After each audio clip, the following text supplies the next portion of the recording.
The play changed in rehearsal the way, most plays change. Often they get shorter. Often you discover that enacting a story needs less text than reading a story or reading a play.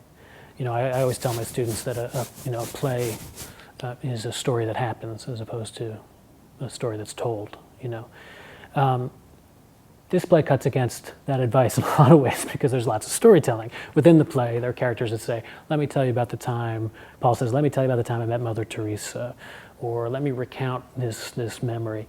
I gave myself sort of a loophole there in the sense that, I think it's, A, those stories are so high stakes on their own terms, and B, it's a play about, in many ways, about memory and about dealing with those traumatic memories. So a certain amount of characters retelling a story from their past, if it's alive in the present and alive in conflict either with himself or with another character, then I think it can work. So a lot of the rehearsal process was that sort of thing that happens all the time, where the actors are working and things that seem necessary on the page are no longer necessary. We lost even a whole short little scene that was probably the biggest change. That worked on the page as a reading experience, but we just didn't need it in the play, and kind of bloated the first act a little bit and diffused some of the power of the first act.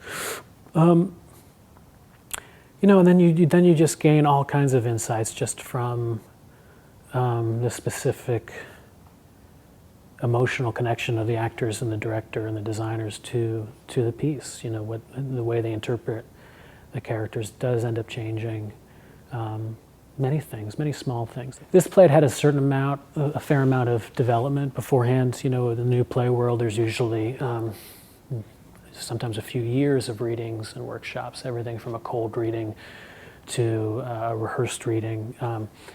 So there's a lot of input over those years from other people, and a lot of opportunity for you as the playwright to revise. So it had already changed, a fair amount before then. But it was still, again, it was part of the accidental, serendipitous nature of this play that so much of it really just fell together. Even over those few years of development, it was mostly a question of focusing the play. The concept of the play, the structure of the play has essentially been the same.